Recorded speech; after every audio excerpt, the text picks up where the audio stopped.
Rahubat Kale Wahu. I want to welcome everyone to the Friday. This is a special Friday because this is May 8th, and which is a day of remembrance of the day they came and took our beloved master teacher, Dr. Malachi Z. York, who we know affectionately now as Ba'a Yananan, away from us on this day back in 2001. Ranani Kawun Djahutwy Harar Safun, and I will begin class this shadow hour. I'm going to open up in due form and in due fashion. Bipa Ranan Impa Yabab Asar, Wu Pabatal Batat Aishtat, Wu Patawu Basanan Harar, Amun. By way of the name of the Father Osiris, and the Virgin Mother Isis, and the Blessed Son Horus, Amun, the Hidden One. Parahan Shalem Wu-S'aBatu, the pledge of the Sabians. Nakukurahun Ta Yuhan, Rayay, Wu-S'aBat. I pledge allegiance to Wu-S'aBat. Shalelpa Tahuda, Musbatu Shabat, of the United Sabian Tribe. Wahu Yaser, Tahet Sa'ah Wu-S'aBat, one family under Orion and Sirius. Karer Sahu Rakuk, Sahu Hakum, Sahu Bahum, Lahe Kalel, Sahu Bahum, Karer Jamud, Sahu Nakush. With correct right knowledge, knowing, right wisdom, right understanding, for all right overstanding, with sound, solid, right reasoning. And with that, I would like to pass the class over to my good brother, Sakham Bes, so he can go ahead and lead us now in Pa Takyud, or it was formerly known as Pa Nashad. Rayay, Djah'utwy, Panisha, Anuket Djah'utwy Pa Shukin Pa Pawut, Wu Kale Ashuk Kawun Djah'utwy Naya, Anuket Kasam In Pa Pawut, Wu Pa Pawut Kawun Kasam In Naya, Anuket Wahu, Ame Pa Pawut, Wu Pa Pawut, Kawun Wahu Ame Naya, Nakuk Kadur Najur, Ame Kasam In Pa Pawut, Wu Kabu, Ame Shakasin, Nakuk Kadur, Kawan Kale Pafit, Nakik Dayor, Djah'utwy Pa Pawut, Ame Wasu, Ame Dayani Kawun Lake Bakai Djah'utwy Pa Pawut, Anuki Yabebi Nafashni, Pa Pawut Kawun Anuki, Pa Pawut Kador, Nakuk Kador, Pa Pawut Amun, Nakuk Amun. Tawutek, good brother. Let me see. All right. Now we have everyone on. Thank you all for coming out and joining us this shadow hour. Brother Amun Aha Nebu, are you there? I see you there. Are you there? I'm here. Wow, way. Glad you can be with us. Okay. We had some questions that was being asked before we even really got started, so I had to go ahead and open the class up. So, if you would, in order to ask your question, unmute your phone. You have the permission to unmute your phone, ask your question, and then go back on mute, so that way we can be respectful of so everyone can be able to hear thoroughly and can hear skillfully at what's being said and the information that's being presented. And with that, I will turn the class over to Brother Amun Aha Nebu. Thank you. My title is Amun Aha Nebu. I am a student of the Master Teacher Pa Nabad Yananan, also known as Dr. Malachi ZK Kabina York Okran, and we do declare his innocence and freedom. He is a Liberian diplomat, Consul General. We are Munwubu of Yanun, meaning masters of Yanun, meaning students of Yanun. Our doctrine is Wu-S'aBat, which is also our culture. Our language is Misbat-Ia, and we acknowledge our providers, which are the Ruskians or Murzaku. We acknowledge our overseers, watchers, protectors, guardians, which are the Pamantoru, from where you get the word nature from. We also acknowledge the Ogdods or sea water origin, which would be the Muftaru, which is also known as the Ogdods, so on and so forth. We acknowledge our us being here on this planet, but also being from the stars, as Kabatu or Kabatui, meaning having dual nature. And us being called Sabians or Sabatu is saying the fact that we acknowledge the stars, but also important from particular star systems such as Sirius, whose ancient name was Sabat. From there, you get the beings from there called Sabatu. All right. So with that, once again, I'll be one of your students who will be teaching. Amun Aha Nebu from Arizona. Please, if you have a question, please ask it in a very detailed fashion. Make sure that you're saying the name of the source you're coming from, or the book or scroll, etc. Give the page number, verse, chapter, tablet, etc. Now, if you're not asking a question from any particular source, and if you don't have it, that's fine. But if you do have it, try to be specific as possible. That way we can give a very detailed and specific answer to you. All right, so this is a question and answer class. This is a beginner's class. So please, for the people who are the first time coming on, or this may be not your first time, you just haven't, you've been on only a few amount of times. Welcome, Ahlan. Ask any questions. Don't be nervous to ask. No question is stupid or too simple. This is what this is: a question and answer class in question and answer format. That way, hopefully, we can answer your question. So with that, we'll go ahead with the first question from the room.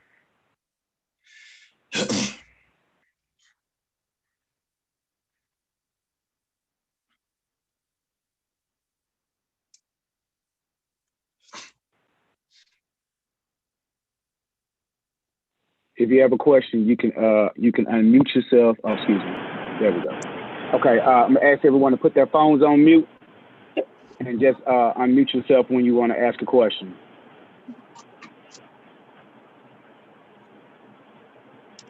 Is it Imach Ashu Sakhin? Okay.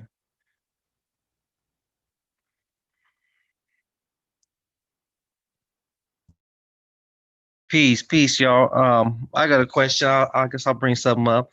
My name is Grant Singleton Ill. I was invited by Brother Amun. And I've been doing a lot of research on the importance of nationality and the difference of a United States citizen versus an American national, or really just the importance of claiming a nation and having a certain which from what I'm studying, brings along with it political rights.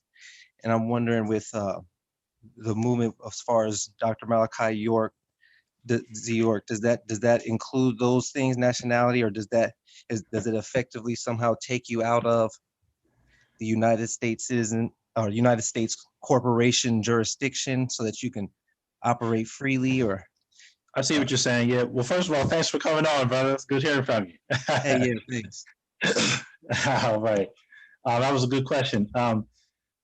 I'll say this. So yes, we are a government of retained sovereigns, and we are indigenous Aborigine natives. We had our independence since June 26, 1992.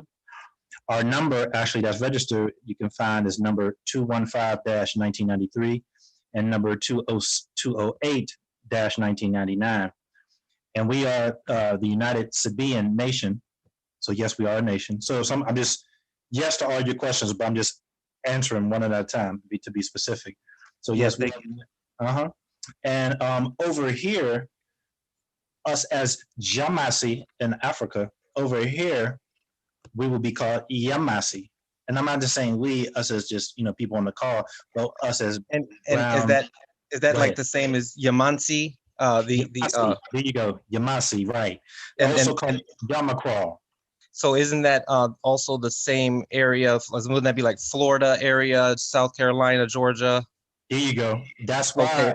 If you look on the you're right in line. You're right in line. So if you look on the I Am America map by Larry Toyle, you ever heard of that? I Am America map? I Am America map. No. Okay, if you look on the I Am America map, look that up. Go Google it. And I Okay, would just we're looking it up right now. Yep. All Buy right. those maps if they're still for sale. They sent our master teacher. Oh, this is when California was. Go ahead. Uh-oh. I'm listening. Sorry, Go I got disconnected for a second. Sorry. ahead. So, Okay. so this is back when California was still an island. Well, actually, it's the other way around. These are going from most recent up into the future. So that's what it's becoming. And this one Native American by the name of Lori Toro, I hope I'm pronouncing her last name right. I see it. She had these visions, or is in tune with nature, and constructed these maps. And there's not just one. It's not just the one you're looking at. There's many of them that shows at different points in time, every so many years. And so far, even according to scientists, her predictions have been true, and it's true to this day. It's going like that. So if you look at, since you're looking at the there it goes. Thank you, Djahutwy Harar, Safun. If you look on the map down to the right where Georgia is, near Florida and all that, and throughout the map, one near Indianapolis, there's one in Arizona, even there's one in up near like Washington, around there. There's one in Denver. All these, it looks like an X or a plus sign. These are safe spots where there's vortexes that we call sayun. We used to call them dor in the ancient language. These are also sacred spots as well. You used to call it what in the ancient language? I'm sorry. Sayin, Sayan, Sayan, or Sayin with the E. And it was also called Dur, D-U-R, right? Oh, got you. Okay, that's an ancient Sabaean or ancient Egyptian. Now, the one you're talking about near the Carolinas and Georgia, that was called Wahini. See where it will say the golden city of Wahini. And that's where our land was, where the pyramids were. If you heard about the pyramids in Georgia, where we had all the land, 467 acres of land. So these will be which sacred is in spots. today's Georgia. Right, in today's Georgia. So these are sacred spots where certain things took place in the past and are still taking place to this day. So go ahead. Okay, so was that what you were saying earlier? Wahini? You weren't saying Yamansi? Oh, okay. So now the Wahini, the Yamasi, also called Yamakro, who would be our Native American name of our tribe. And that will include the Yamasi, Creek, Seminole, Washita, Shoshone, Mound Builders. It'll include a lot of the other tribes as well that came together. So it's not, so when you say, so Yamasi now is the spiritual name of what we were falsely called by the Olmecs. Falsely called by the Mayans as our Olmecs. So then that means that, would that mean that I forgot how you said this, the Mahasi, did they also Yamasi. come from West Yamasi, or the other one, the with the X that you showed, start with the W? The Wahini would be the actual land. That was one of the names of the land. Okay, got you. Okay, because it's crazy because I was just researching this today because I'm doing I'm studying my ancestry, because I've been I'm about to do my name correction, change my name, and I was considering changing it all like to something totally different. So I'm tapping into the culture, that my ancestry, to see what I can get, something I can resonate with.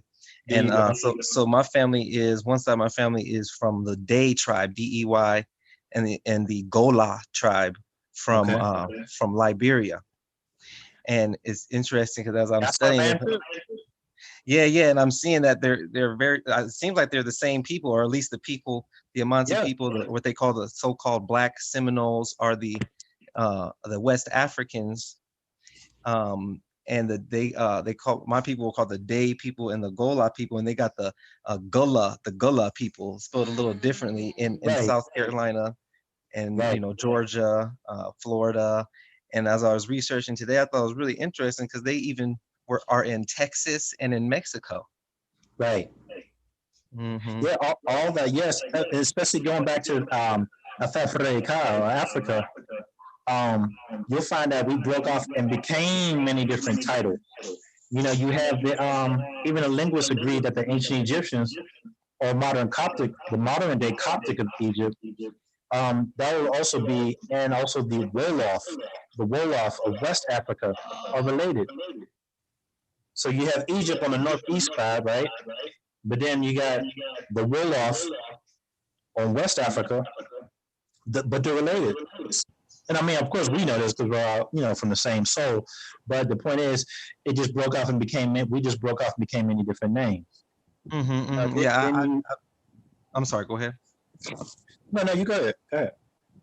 I was going to say that, I've even heard that the Nile, when they speak about the Nile, a lot of times in the past, that they're referring to the Mississippi River.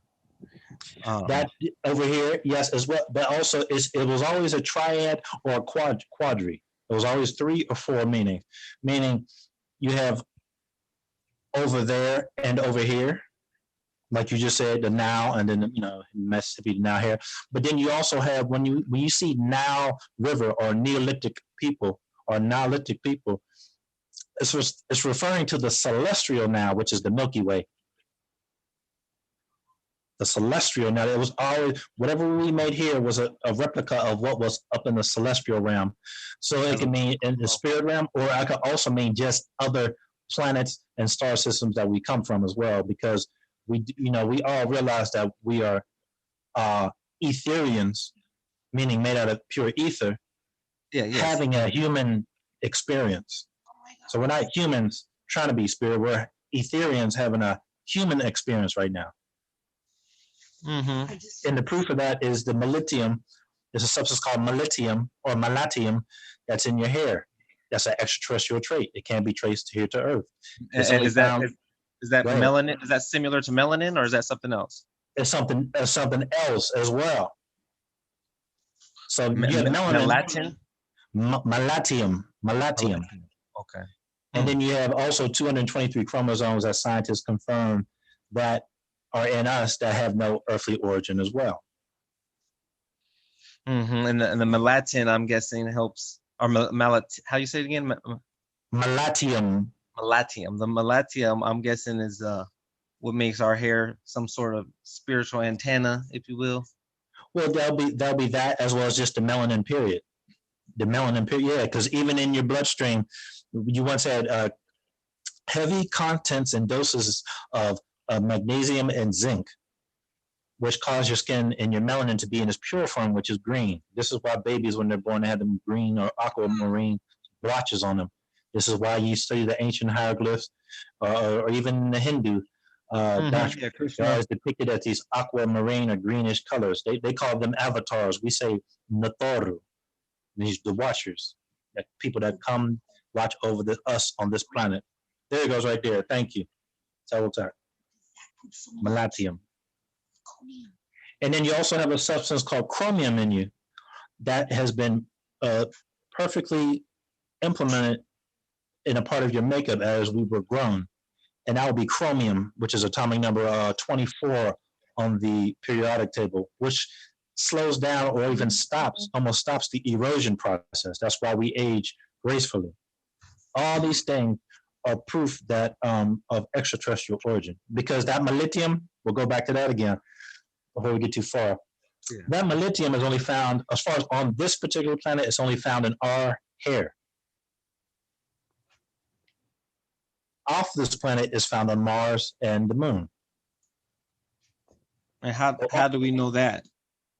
Just by scientific data, with just how scientists can find like you were saying, you were studying your family heritage, right? They could do carbon decay on your teeth and bones and all this stuff. It's a very simple process now, because you study hippopotamuses to water to grass, seeds. None of them have it except our hair. If you study, matter of fact, in this state, in Tucson, there's a group of scientists that got together and stopped their normal doctorate programs work, and got together just to study your melanin. Oh yeah. Mm-hmm. And they made a book called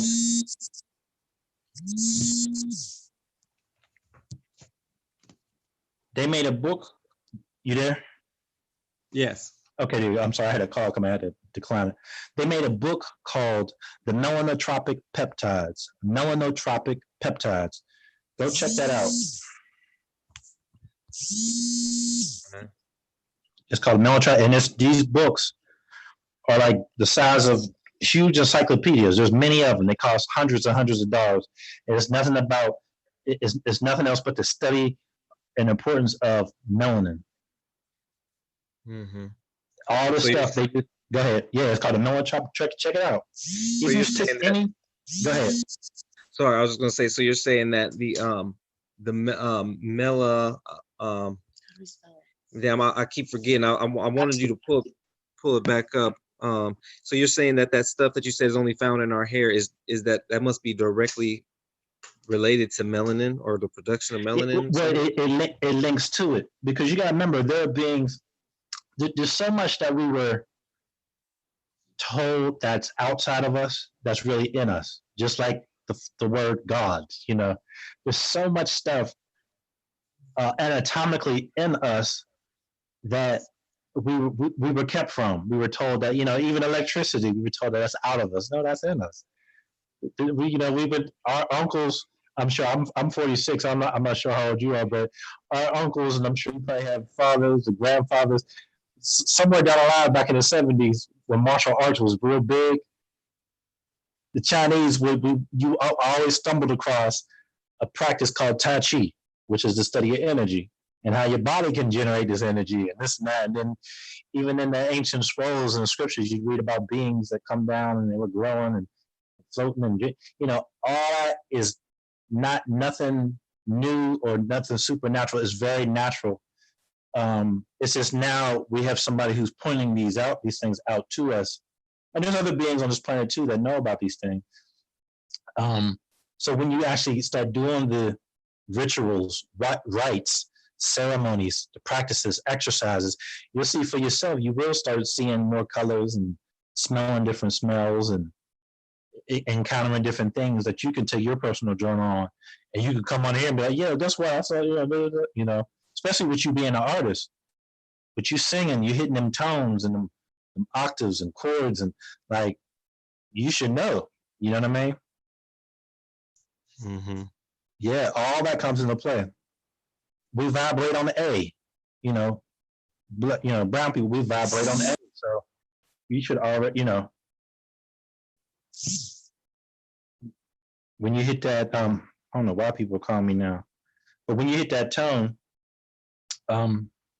just like in a church choir, when they're all harmonizing or in unison, it's a proven fact. Scientists have tested that their heart cells start beating at the same rhythm. They start to become in tune. It's the same thing. All this stuff is linked up. Go ahead. Mm-hmm. Yeah. So I just want to go back a little bit on when you were touching on the rights, indigenous rights, etc.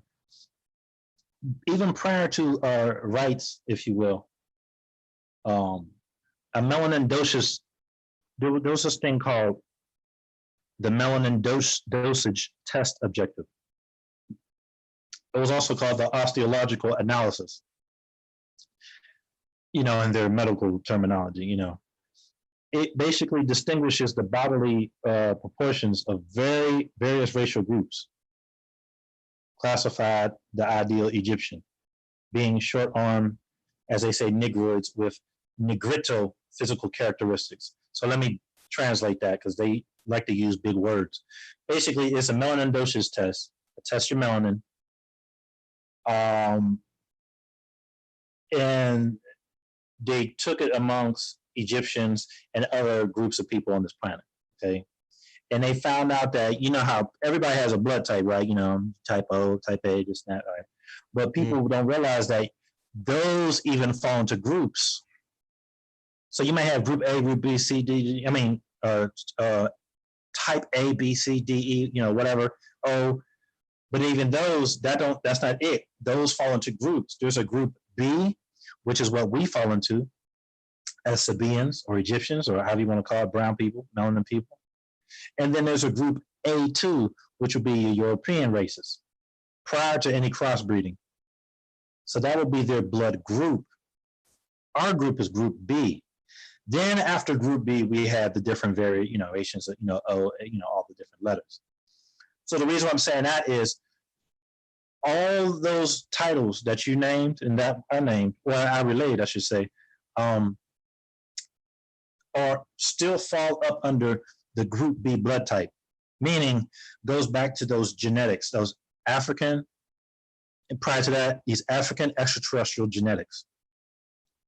And go ahead. And you're saying that's the B blood type in particular? No, group, not type, group. Oh, group B.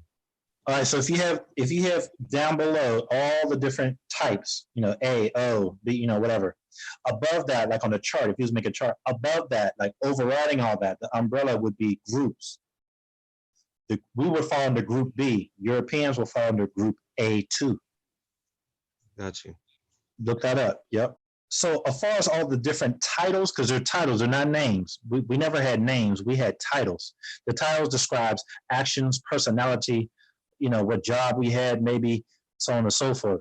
So because somewhere down the line, the titles start to get switched and was forced into names.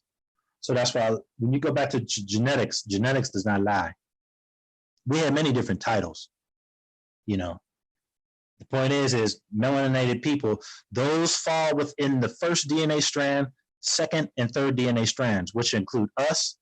We are, of course, the first DNA strand. This has been proven, just the melanin and carbon presence in our body alone. The second DNA strand would be the Aborigines and one you refer to as the Hindus, because they still have melanin, but they don't have hair, they have fur, or fur. And then the third strand would be the Asians over like in China, Japan, Korea, Nepal, etc., which they still have traces of melanin, but it's not heavy melanin, but it's still traces of melanin. And they don't have hair or fur, they have thorns. When you pull out one of their falsely called hairs and put it under a microscope, it's the same structure as a thorn. When you pull out a Hindu's fur or a European's fur, it's the same structure as fur. It's not. Hair is an extraterrestrial trait. It's a unique trait. In the ancient scrolls, we're always referred to as the ones having the woolly crown, like a crown, referred to as a crown, like how you wear your hair, Grant. You wear out that woolly crown. That's what they called the woolly crown. And one of the ancient styles was to split it in the middle and have it going down to each side. That was the woolly crown that they always wanted to get. They would go into, and this is the last thing. I'll let you see what you guys say. They would go in. They still do to this day into our mastabas. The mastabas is where we actually kept the deceased pharaohs, if you will. It wasn't in the pras or pyramids. It was not. We called them mastabas. They would go in there, get a body, grind up the bones and all that stuff, and then make bread and drinks out of it to try to get that liquid gold, that precious element, these precious elements that we have in our body and bloodstream. And they would eat it and drink this stuff. And that's why all these elaborate ceremonies came about. As far as them, I'm talking about Europeans. The War of the Roses, the blue blood, the Yorks and the Lancasters, the blue bloods and the red bloods, down to the slavery thing. All that was based off of getting into our bloodstream because they couldn't keloid. Because they couldn't what? Keloid. We contain the keloiding factor, which is the thickening of the blood, which is a small portion or remnant of rejuvenation of limbs. That's why when you bite off your fingernail, it grows back. When you get a cut, it thickens up quickly. Not if you study any medical surveys, most of their, I'm talking about Europeans, births, a lot of their births, they're born natural hemophiliacs.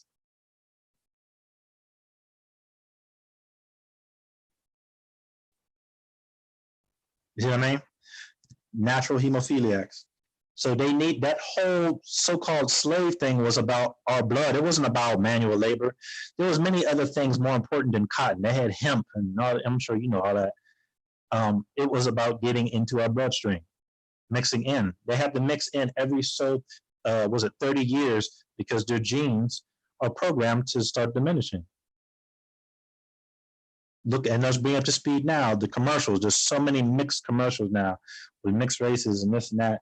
Look at the food industry, on and on and on. All the markers are there. Yeah. All right. So yeah. So I hope that answered your questions, brother. Like I said, feel free to ask more. And with that, we'll go ahead to the next person in the room, whoever's in there. The next people that we have on now, we'll take the next question from the room.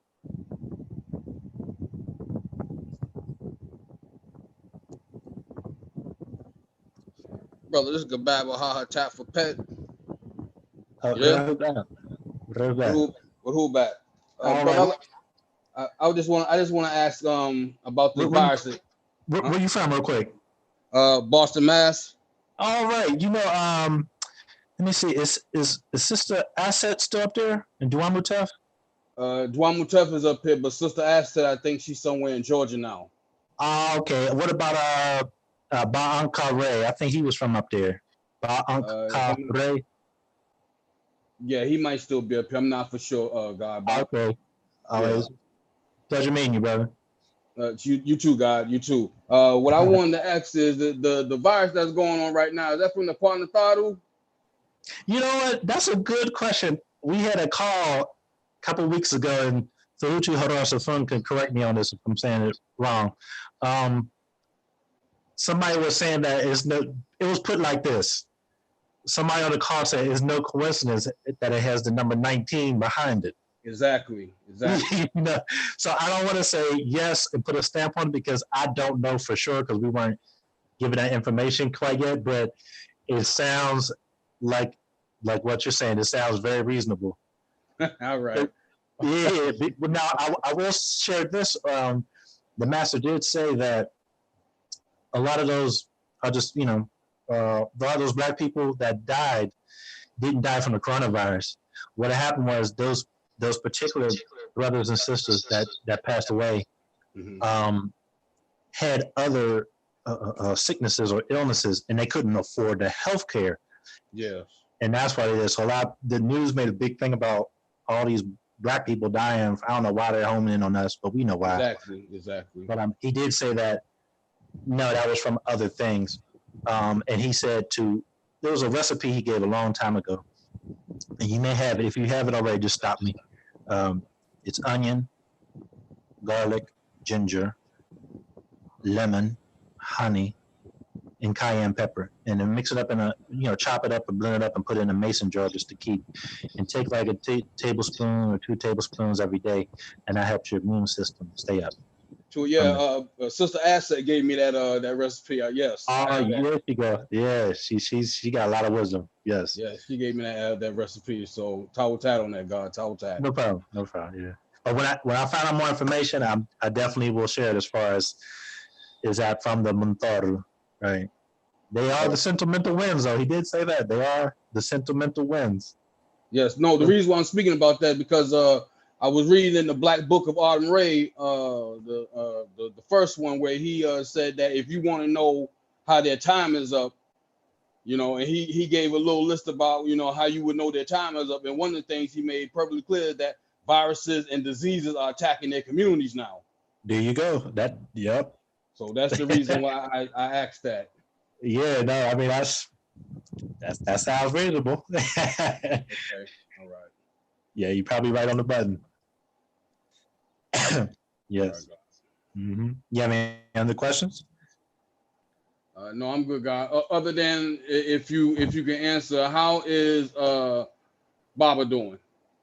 If you can answer that. Well, like I said, this is not a legal call, but from what we've been given so far, he's doing better than what a lot of people thought he was. And he said a lot of stuff is gonna be proven when he's about to get out. as he put it. He's going to prove a lot of things. A lot of people thought that he was,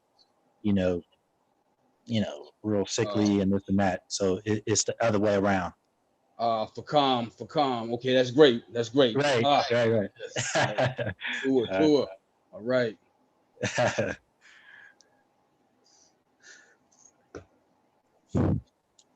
Next question from the room. Can you hear me? Yeah, I'm here. I heard you. I said what I had to say. I'm just listening now. Oh, okay. Yeah, that was another brother that said that. I guess he was talking to me. Yes, sir. Was this Imak Ashu Sikin? Yes, sir. How you, man? All right. How are you? All righty. Good. I'm on here in Baltimore. From Boston. It's good to hear the other brother's voice from Boston. And my question is there a connection between Enki and the devil? Okay. The question was, is there a connection between Enki and the devil? Now, if you read, because I know there's a lot of, give me 1 second. I'm trying to clear off my desk, all the stuff over. If you read throughout our doctrine, let's say in the 80s, early 90s, we were in the school of religion, and it took us all the way up to the year 2000. The master teacher had to answer all of our religious questions that we were asking, all the religious dogma. He had to correct it and answer all the questions. So at that specific time, because we were in the school of religion, he was still answering biblical questions, Quranic questions, questions from the Torah, the 5 books of Moses, on and on and on. And then we got into the Sumerian doctrine, which is still not us. So the Lord that walked in the garden, okay, I'm just using straight biblical term. The Lord or God that walked in the garden, that said, don't eat from that tree or you're going to die, To Christians, that will be considered this good being. You following where I'm going? Yeah. So far, okay. So the Christians, they'll be, okay, that's the Lord. Yeah, he said, don't eat from the tree, you want to die. And that's what they believe. Whereas this other being that was in the garden, or Edan, that's what's probably called Edan. E means abode, Dan means righteousness, okay, which is a Sumerian word. So when they were in this enclosed park, if you will, this other being, anybody that would come up against God and say that was wrong, was considered the devil.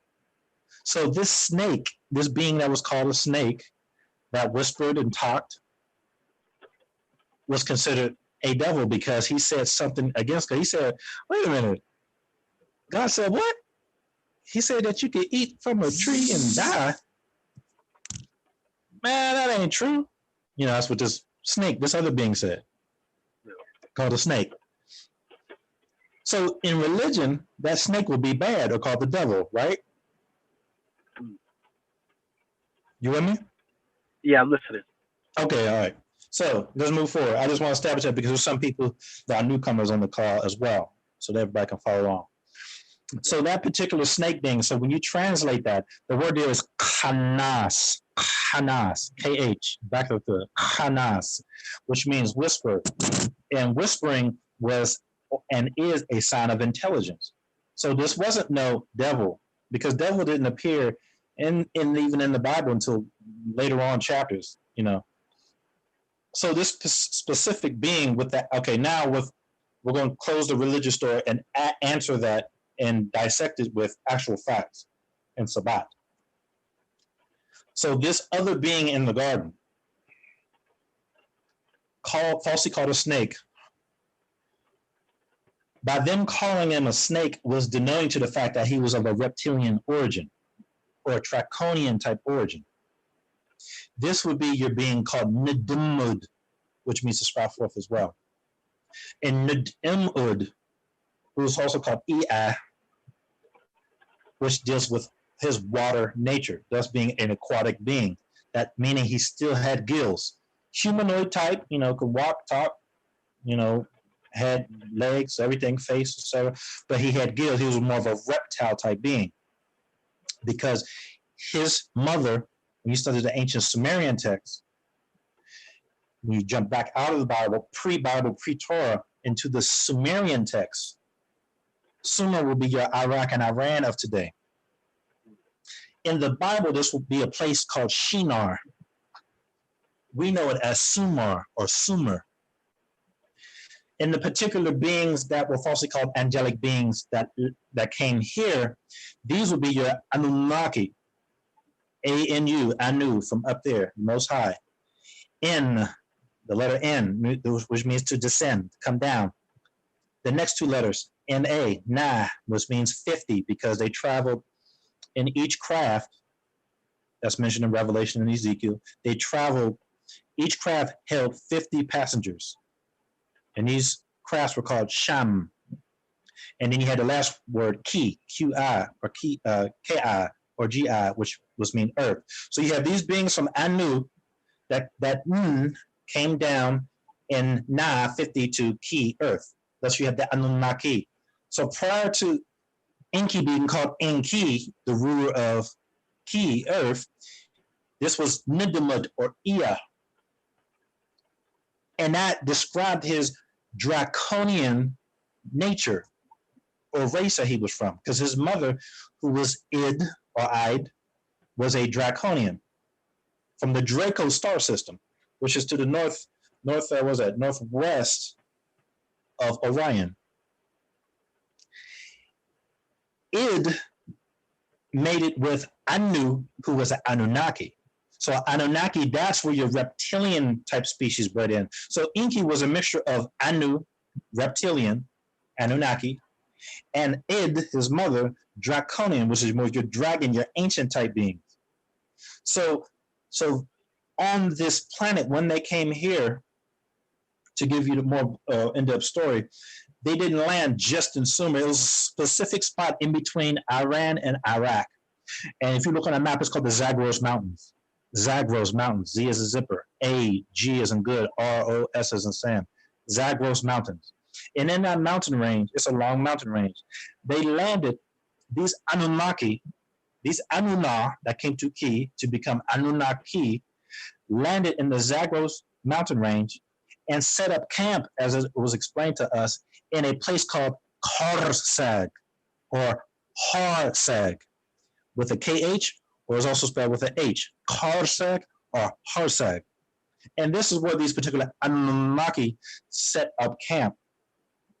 And the particular mistress or master that was assigned over that particular region was none other than Nin Kharsag or Nin Harsag. Nin, master of the region Kharsag. This will be what you would know of, no other than Ninti or Ninki. You with me so far? Yes, I am. Okay, so Ninti, the reason why I'm mentioning all this to answer your question, Ninti is the one that agreed to help Enki out with terraforming this planet, meaning changing this planet to make it more hospitable for them.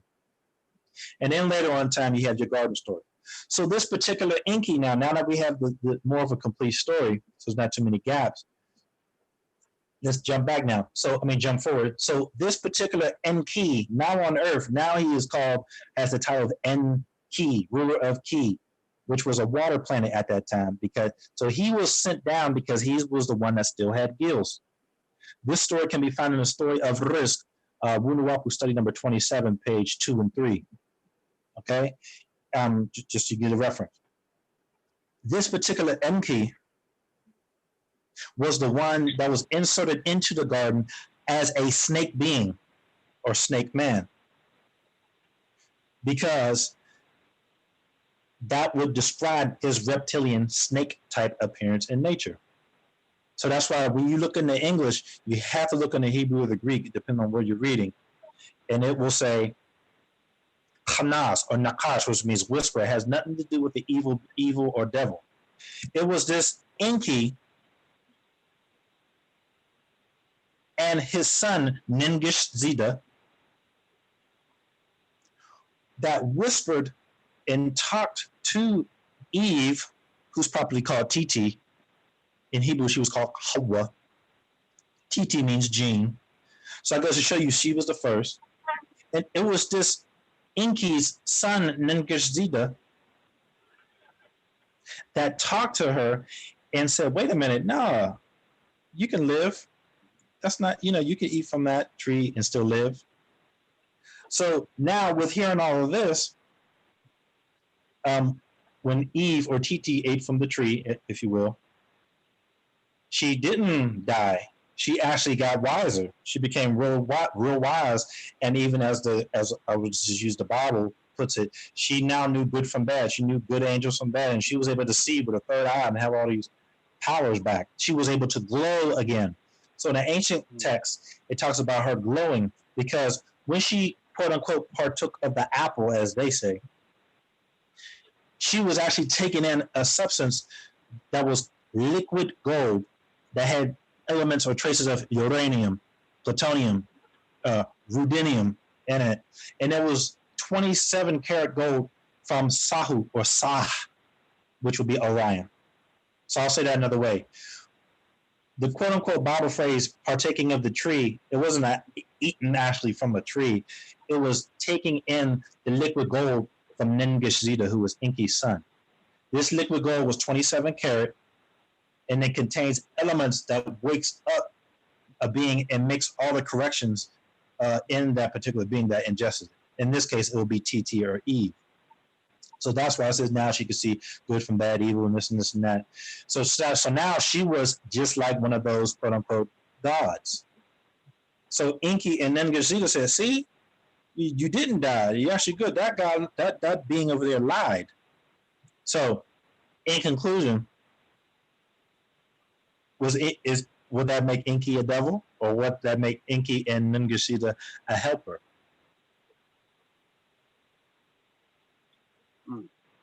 See that? Yeah. I'm processing. So basically,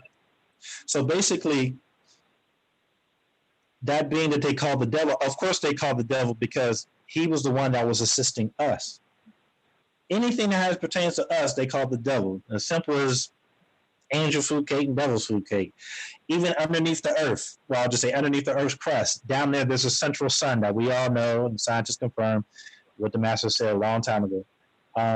They call that down there hell because there's another sun down there called Amun Rayay, or the Sumerians call it Apsu. It's the sun down there, so they don't like the sun. I mean, they like the sun as far as it's a nice, shiny day, but the sun will give them cancer if they stay in it too long. So to them, they call that down there hell. To us, that would be another heaven. You get it? Yeah. So this is the same thing that happened with the Enki story. They turned it around and made Enki look bad, whereas actually Enki was the one that wasn't lying and caught Enlil, his brother, who will be the Lord, in a lie.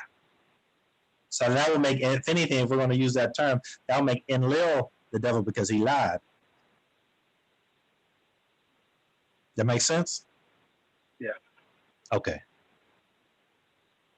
I appreciate Any other it, questions? man. You're welcome. You're welcome. I was gonna see if there's the correlation between the Natara and the Anunnaki. Are they the same, or is there a difference? There's a difference. Once again, you have the Anunnaki. Well, let's deal with the language first. Lahaj.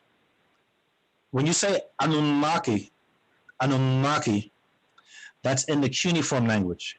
Cuneiform, from the root word cunis, which means wedge-shaped. In all ancient Semitic languages, there was always a root word, or smaller root word that was in a bigger word. So like, let's say, like, we'll just use English, for example.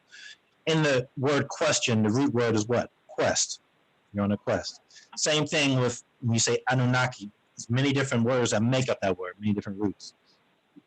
This language was used in ancient Sumer, which would be Iraq and Iran, Persian Gulf area. And then it be carried on over and underwent some minor changes in a region called Akkad, A-K-K-A-D, Akkad. And that became your Akkadian language. mixed in with Ugaric and many other things, which trickled down, became your Adamic language, which is what the so-called Adam and Eve was speaking. So you have your Anunnaki, that's the language of cuneiform, which was brought over from Egypt into Sumer, by the way. So let's keep that in mind. When you say that again, the cuneiform language, the Sumerian language, was brought over into Sumer and Iraq and Iran from Egypt, having Egyptian origins first. The cuneiform tablets are from Africa. They were carried over into Sumer or ancient Sumer. Okay. The Anunnaki, when you say Anunnaki, that's a humanoid reptilian type. If you look at the screen right there, a humanoid reptilian type species. So they're humanoid reptile type species. Some characteristics are they may have a hole in the back of their neck. They have a bright yellowish glow that glows around them, if you will, when they get excited, because there's many different species of them, of reptilians. Some may have dark green scales around the upper torso of the protective organs. It may be darker for protection of the upper torso organs, like the lungs, breathing apparatus, etc. So that will describe the Anunnaki. The Muntoru will be more like us. All right, still tall beings, but more like us. Those ones who seeded Africa, if you will. Okay. Now, this is where another main difference is the Muntoru or Nathoru are herbivores. They don't eat people. They don't eat meat. Whereas the Anunnaki, of course, they feed on human beings and other meat sources. Here's where it gets a little tricky.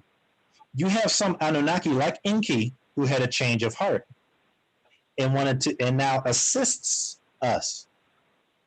Just how he tried to assist the so-called Adam and Eve, who had a change of heart and now don't want to eat humans but help them. So now he would, according to the title or meaning of the word, as Muntoru, meaning watcher, overseers, protectors, guardians, Enki would now be our guardian or guide, if you will. As a now, he was a Anunnaki, of course, as far as his nature, his genetics, but as far as his title now, being on our side, he would be considered a Nathoru. Does that make sense? Yeah. Okay, so you have the being, the actual being, the genetics, the being, the nature of something, but then you also have now the meaning of it. So that's why there's a actual fact called is Enki. Enki is created, and it talks about how in verse number 2 it says Ta Enki Huhi, you appointed by Ray. So he's using different titles to describe that one being, because when you're dealing with the title of something or position or seat, you can say Isis or Ashtat or Rashtat in Egypt. You can say, as far as the title goes, the seat, the position, her seat would be similar or the same as Ninti or Rishtagal. They're not the same being. They hold the same similar positions or seats, if you like saying principal, captain, or chief. You get it? Yeah. Okay.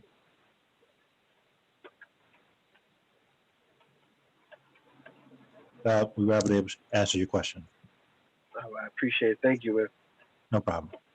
All right, peace. Please. Next question from the room.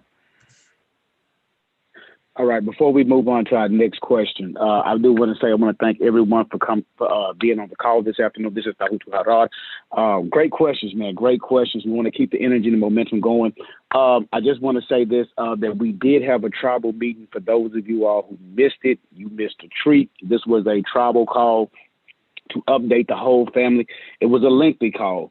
There will be more coming in the future. So be looking to social media. Well, not social media, excuse me, because it's not going to be on social media. But as information comes out on this platform, we will alert the tribe as to the information so that way you can participate and keep up and get updated on what's going on as a tribe as a whole. Also, anyone, I want to go back to the COVID-19 thing. Real quick, some more updates about that. The master teacher had also said that this is actually the K9. This is affecting more the canines, the canine flu or the dog flu. And he was talking about how all the flus that have come, the influenzas that have come, have all came by different animals. You know, we had the bird flu, we had the swine flu or the pig flu. Now this is the dog flu, which is another reason why they are really scared about this one, because they love their dogs, and their dogs are the part of the reason that this is being spread. And on that 19, it's just something to make you think about that. You know what I'm saying? Because Yanun is the 19th elder, and everything that he does is around the 19th. And there's a lot more information. Matter of fact, I think we need to do a class on the number 19 and take it back to the 19 lessons. go back to that. That'll be on point. Also, for anyone that is new to the channel or new to the platform, again, we welcome you. We do these calls every Friday, and we are in the midst of still working on getting a advanced study class in which the brother here, Amun Aha Nebu, does an excellent job as far as in going in depth. So some of the questions that y'all are asking right now, we will actually go more in depth so you can get a real complete understanding. But due to time frame and time restraints, we really can't go too deep into a lot of things. We try to get right to answer the question. So also, one more thing before I turn the class back over. If you have a business, if you are in any type of business, home business, if you're in any type of whatever occupation that you're in, do your best to get that information to us. We want to start highlighting Sabian businesses on this platform. So that way, this will be a place where you can get your information out to those who may be in your area, as well as to those around the world who may be listening on the social media platform. And the reason why I'm saying this is because the master teacher told us, as their world is going down, we need to be building ours up. So right now we're in what's called the glitch. We're calling it the glitch right now, the system. So with everything that's going on, they're scrambling, they're losing their minds, but we should be progressing right now. This is our time to be innovative and start really aligning ourselves and getting things done for us. So if you have businesses, if you have things like that, drop them in the chat, or if you're on YouTube or on the Zoom chat room, drop your information in the chat, and so we can go ahead and make sure we shout you out and spotlight you on the next class. And with that intermission, I'll turn the class back over to Brother Amun Aha Nebu. Djah'utwy. So we'll go ahead. Next question from the room. Like the brother Djahutwy Harar, Safun was saying, wonderful questions from the room. Please continue to ask many questions as possible. Next question from the room. I guess I'll jump back in. A double dutch, huh? Yes, sir. Yes, sir. My question is, what would be the ideal regions in United States for us to locate until the master teacher decides to reveal where we should be at? All right, can I chime in on that real quick? According to the update that we just received, right now the best thing to do is stay where you're at. Earlier when Brother Amun Aha Nebu was referring to the I Am America map, he was talking about those Sayin places, which were those divine places.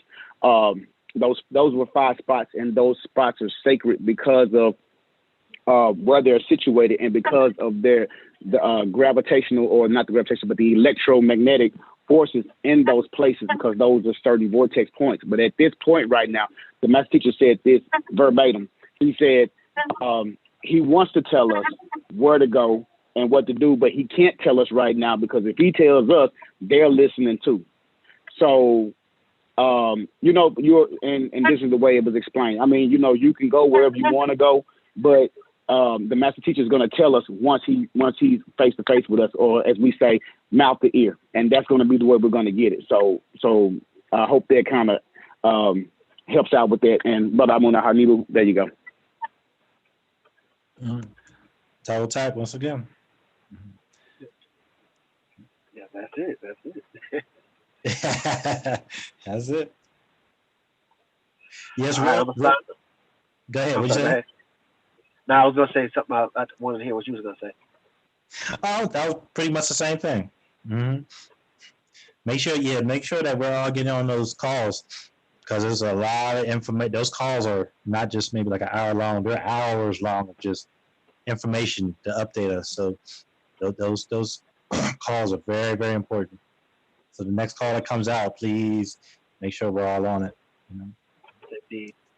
Any other all right, questions? I'll sign off. That's all right, brother. Thank you. You got it. Mm-hmm. Next question from the room. Wu-S'aBat. Yeah, Wu-S'aBat, reality. Hi, I was Wu-S'aBat. I was just calling because I've been listening to the broadcast on the Beehive, and then they kept on saying the green one. I remember them talking about that back in the day. So I was just trying to the green one. I was like, you said that sound familiar, huh? I said it sounds familiar. I was so that would be that's Melchizedek or Murdoch. Yeah. Okay. Keep on going. Yeah, Al-Qud. Yeah, Al-Qadir, the green one. Also, would that also be? I'm trying to think of. He had so many names. I'm trying to think of all of them. But so the green one. Yes, that'll be Djahutwy. On and on and on. Okay, I was just wondering because I was like, that sounds familiar. The green one. I was like, the green one. I said that sounds familiar. I was just wondering about that. Yes. The podcast, they said that this comes from the green one, so they were talking on that earlier for the Day of Loss. They were talking about the green one. So right. Yeah. That's all. That was it. My question. That was okay. Alrighty. It was good hearing you on here. Okay. All right. Maybe if you can elaborate a little bit more, but if you do know, that's all I kind of remember. So I was just trying to bring that information back up into my mind. Okay. Yeah. I'll do my best. So when you say the green one, in the like the Arabic and the Hebrew, from the doctrine that took us up to 2000, Al-Qadir, Khidr, was translated as the green one in Arabic, which came from Ashur-Soraic. And then you have this would be the one, also called Al-Qubd, which means the axis. Okay, this would be this Al-Qadir, along with Sheikh Qadir, this teacher Sheikh Qadir. There's actually a picture of him in the Holy Tablets, the second and third editions. I think it's in the first one too. This being appeared to the master as it is explained, and if I'm not mistaken, in the the Kasha Records series number 72, I want to say around when he's starting to tell his story, around page maybe like 20, around there somewhere it starts, because he talks about his extraterrestrial daughter, on and on and on. But he talks about his path, his journey, the master teacher. And this Al-Qadir is one of is a particular being. I think he said he was dressed in all black, if I'm not mistaken. And when he appeared to him and he told the master about how his life is going to be, he's going to have a hard life because he's taken on this huge responsibility. So he's going to be inserting himself into the master teacher's body, to assist him with this earthly mission, if you will. So this Qadir, green one, is an entity that appears or manifests from time to time in different beings, and and goes under many different titles according to what region and what language or dialect is spoken in that region, on what part of the earth, etc. So that's why you said it, because it wasn't me. You actually said it. You said, Mordok. That would be, of course, what? Sumerian language, right? So that will be, the region will be over there in Sumer, over there in the Mesopotamian area. So that would be the particular one who had a cloned fleet or army, if you will. That was a warrior type. And then in the Arabic, this would also be Mikael, one who dares to be like El, the head angel, Mikael. In Hebrews chapter 5, verse 6, this would be Melchizedek or Malik Zadok, this teacher who Jesus was under the order of. He was the one who taught this so-called Yeshua or Jesus how to be, This was the one, this Melchizedek was the one that was over the order that got you ready, initiated you, so you can get ready to be in the order of the Most High, or just how the AEO, the ancient Egyptian order that we have here. It's a preparatory phase to get us ready to elevate into those higher realms, if you will. This will be your Djah'utwy, okay? This would be your Atum Rayay. So I'll explain. When Tum, the undifferentiated one, or Atum or Tatum incarnates, he incarnates here on this particular planet as the one you know as Djah'utwy or Djah'utwy, Djah'utwy, Thoth, Zoser, on and on and on. You can find those list of names in the the Ancient Egypt and the Pharaoh scroll number 190.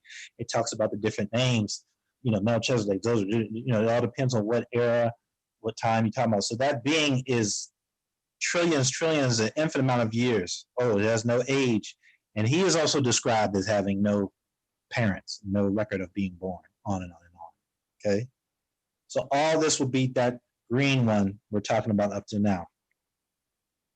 That makes sense?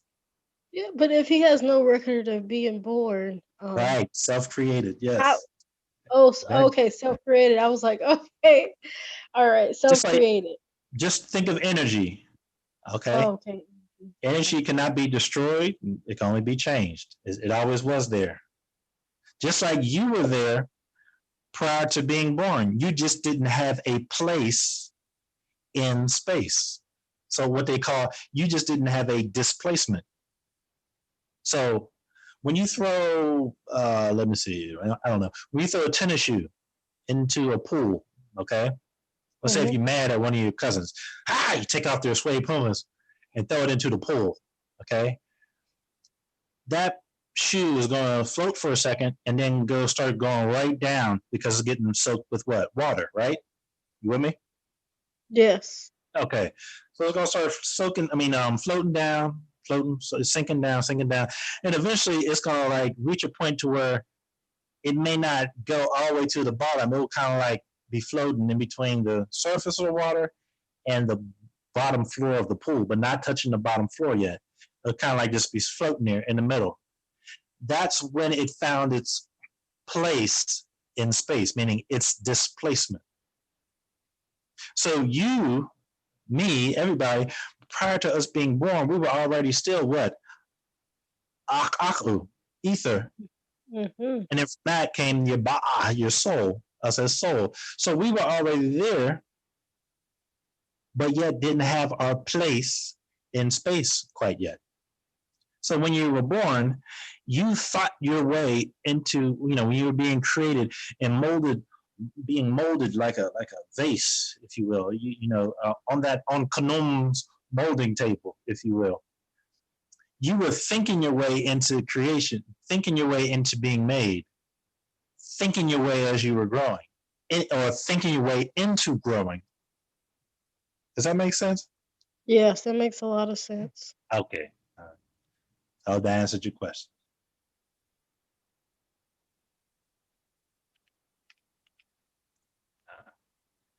You have any other questions? No, I don't have any questions. I was just wondering that because they were talking about that on the on the Okay. Beehive podcast, they kept on saying the green one. I was like, the green. I was like, I Right. remember that. I was wanted to bring it back Right. so I can Right. remember exactly. Yeah. All right. All right. All right. Next question from the room. Rayay, brother. This is brother by Uncle Rayay.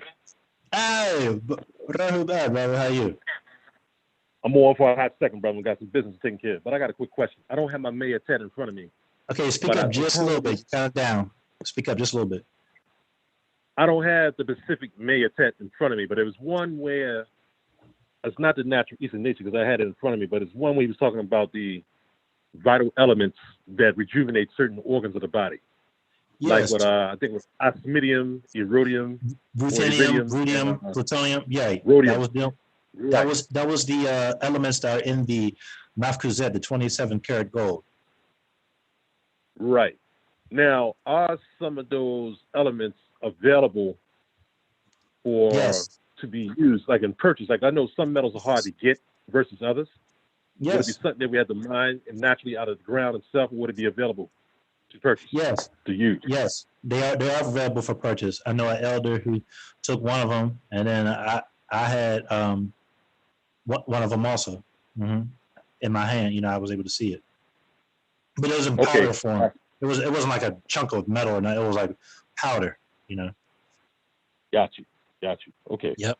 Mm-hmm. Excellent class, brother. Continue, brother. I'm on, and I'll be off in a second, brother. I'll be back next week. Good hearing your tones. All right, brother. We're done. All right. I do. Next question from the room.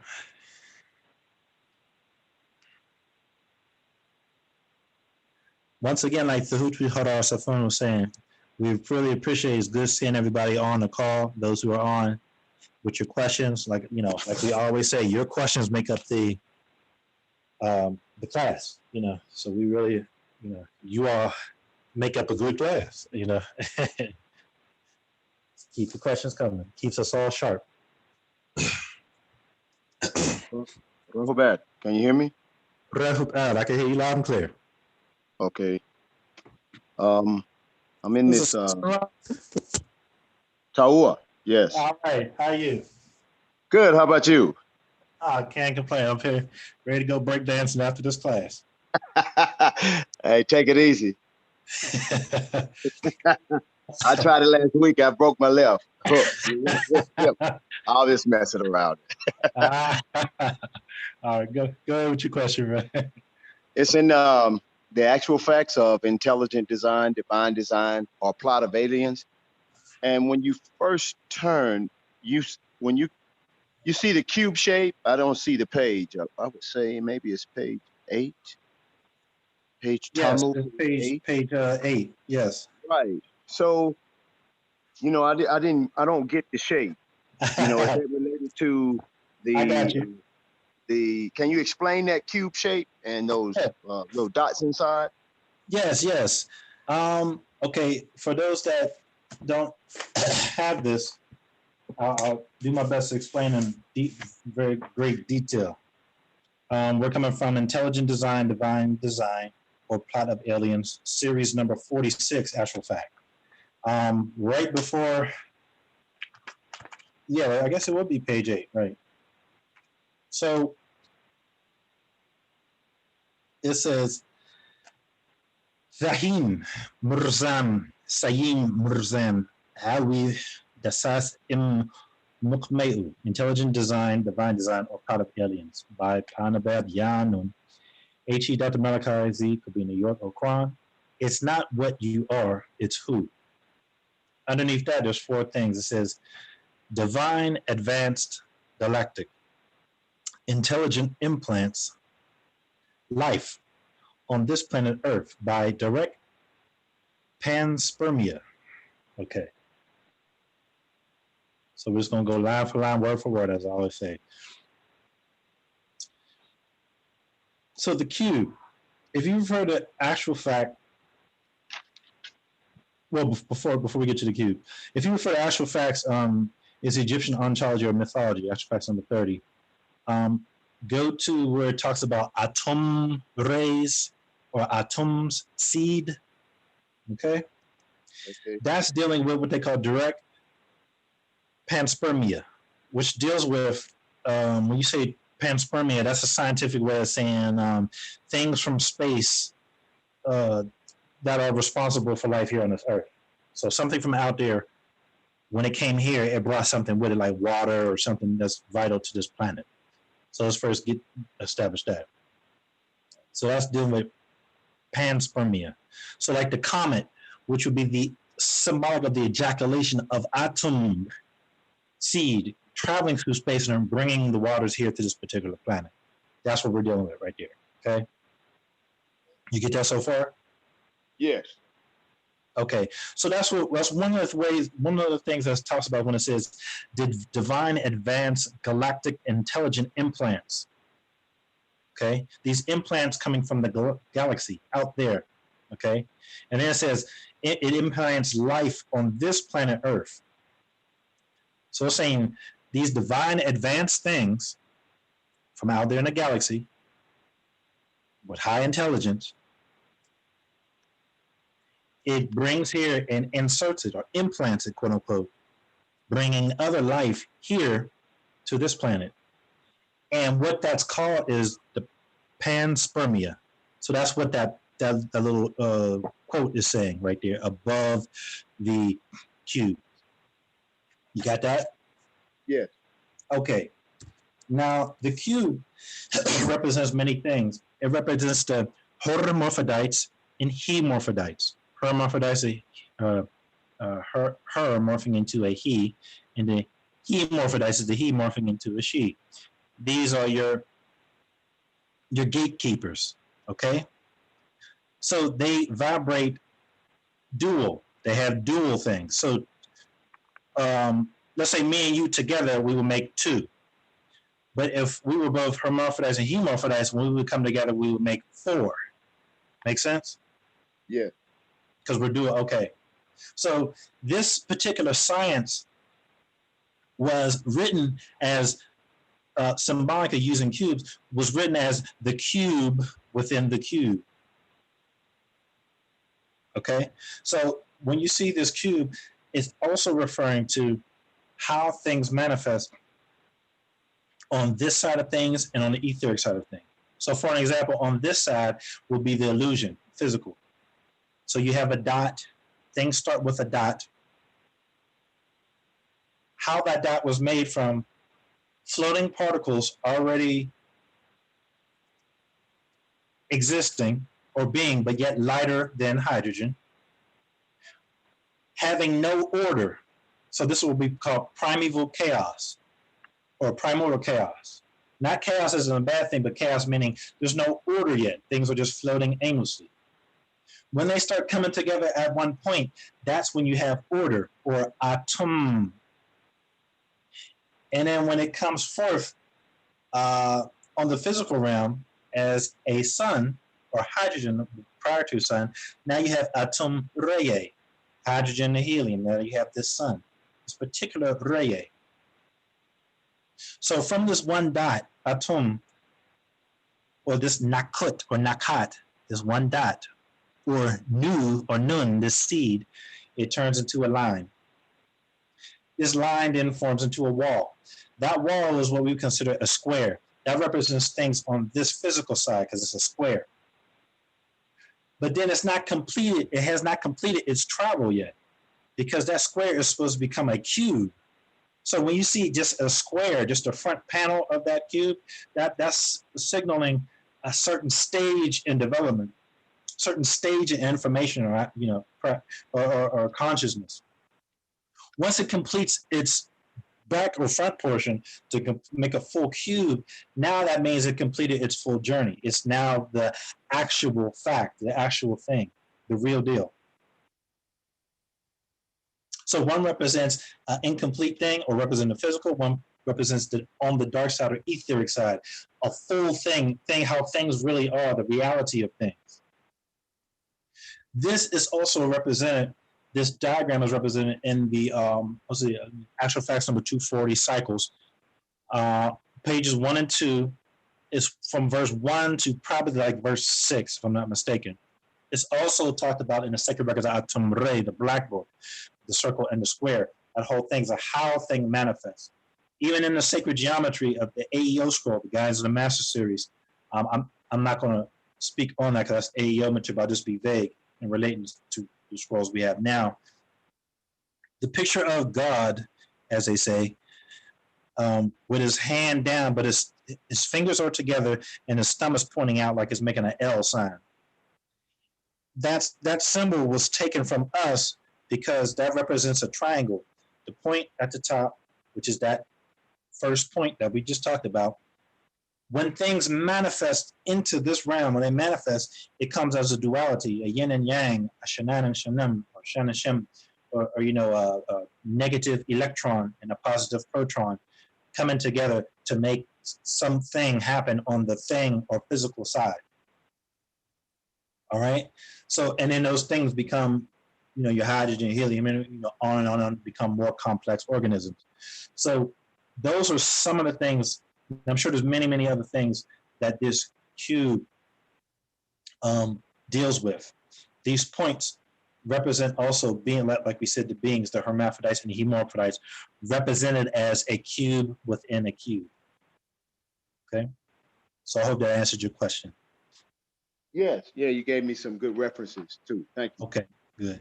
Now, last but not least, if you look on page 9, which is actually the first start of this Astral Facts number 46, on page 9, verse 7, it's also, it sums up what I was just relaying.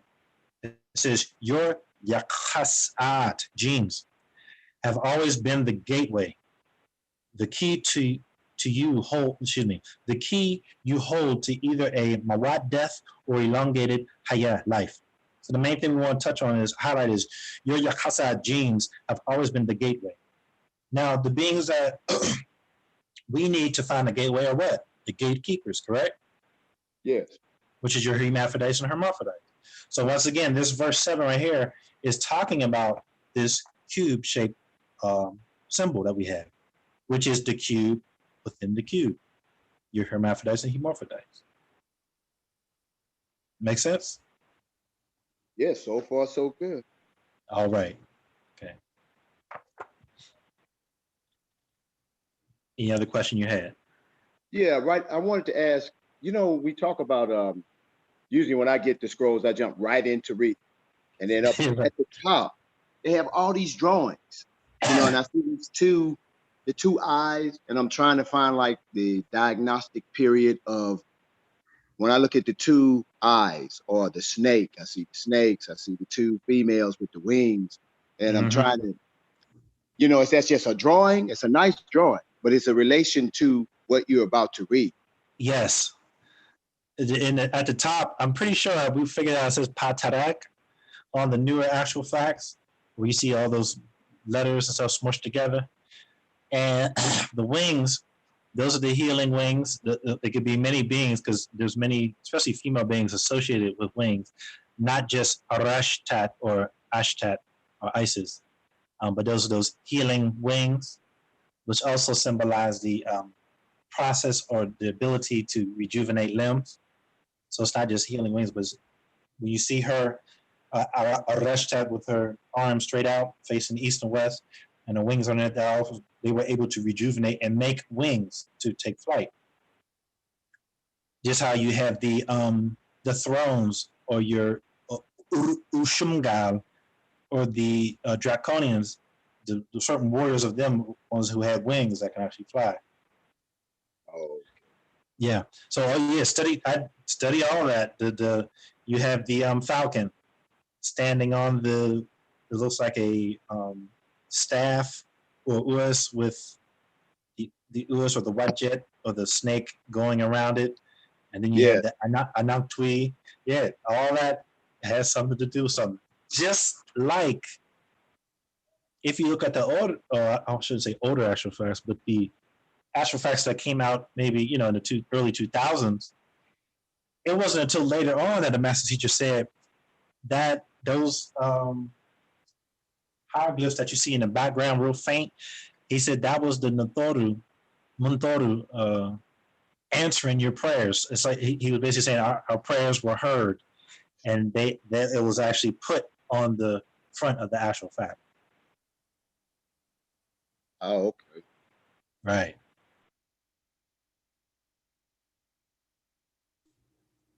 Yes.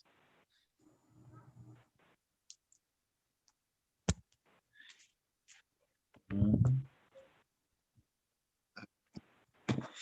Don't forget too, also the introduction to all, the 9 reasons to be Sabian and not them. Yes. You can apply these 9 reasons so much. I mean, these are like standard, like an outline for just overstanding things, you know, or even when you're You're right. talking to somebody, you know what I mean? Right. Yeah, I agree with you. Mm-hmm. Yeah. Any other questions? Yeah. Well, if anybody else want to chime in, I'm sorry. Well, go ahead. We still got a lot of time. Go ahead. Okay. If we flip over to page 10, number 10, which says that your Khas'at genes are merely building blocks, and a greater intelligence is in charge of whether you can or cannot think for yourself, how old you will be when you die, if normal, or die at a young age due to a genetic predisposition for cardiac arrest. So my question is, I think on last week's class, we touched around, I think you said a statement where maybe the telomeres, or let me ask the question, the telomeres, are they preset by this greater intelligence? And if so, can they be altered or changed? Because I did read Yes. further down where Yes there's some and yes. alterations. Mm-hmm. Okay. Yes and yes. Yep. Yes, they were set at a certain time, but they can be altered. To find an answer, we're going to cross-reference and take a journey real quick. Go to page 100, verse 654. Page 100.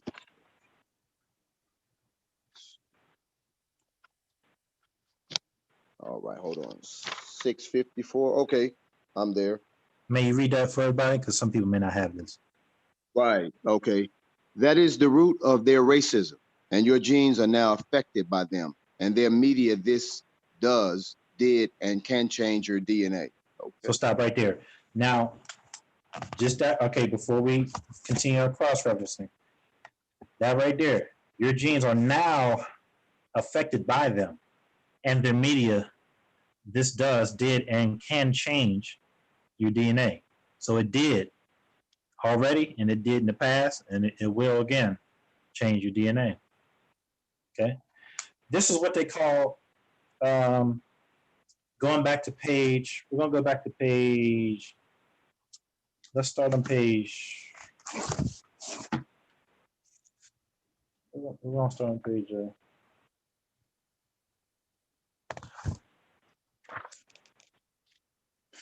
let's start on page 9, verse 2. Okay.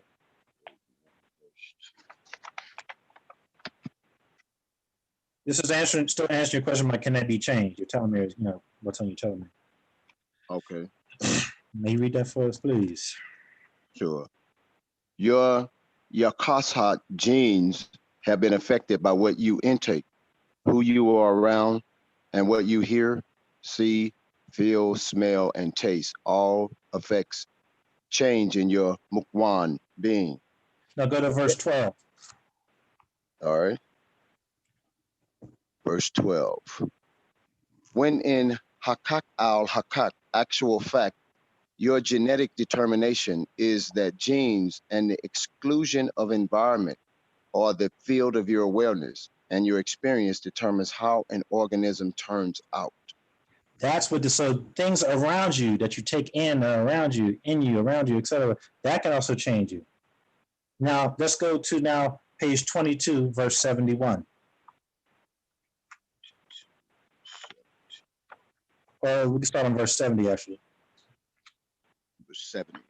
70 and 71 on page 22. Okay. What the Caucasoid have taught over the past 6,000 years, and more recent, an accepted scientific paradigm of genetic determinacy is now being exposed as wrong. 71. Genes are not locked into a specific code, unchangeable, and can change on a daily basis.